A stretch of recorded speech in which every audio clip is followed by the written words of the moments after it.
सगळ्यात महत्त्वाचं पालकांनी हा आजार एक्सेप्ट करणं गरजेचं आहे आणि हे समजून घेणं गरजेचं आहे की ॲस्थमा ट्रीट करणं, योग्य प्रकारे इनहेलर्स वापरणं हे त्यांच्या मुलांसाठी फार गरजेचं आहे.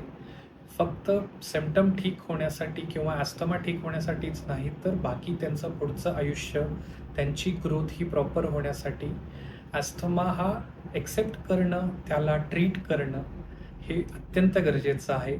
त्या व्यतिरिक्त त्यांना ॲस्थमा आहे म्हणून फार जास्त काळजी घेणं, एसीत ठेवणं, फार स्वच्छता मेंटेन करणं हे बॅकफायर होऊ शकतं.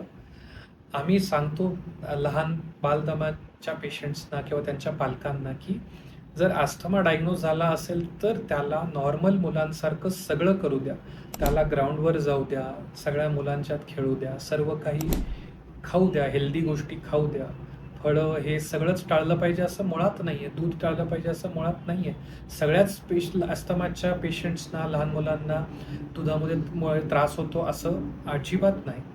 ज्या गोष्टीमुळे त्रास होतो हे आपण औषधं घेऊन देखील त्याला जर एखाद्या गोष्टीचा त्रास होत असेल, एकदा नाही दोनदा झाला, तर ती गोष्ट टाळावी. नाहीतर त्या मुलांना नॉर्मल मुलांसारखं सर्व गोष्टी करणं फार गरजेचं आहे. कारण त्यातूनच त्यांची इम्युनिटी डेव्हलप होते आणि जसं एज वाढेल तसं ॲस्थमा कमी होण्याची शक्यता जास्त वाढते.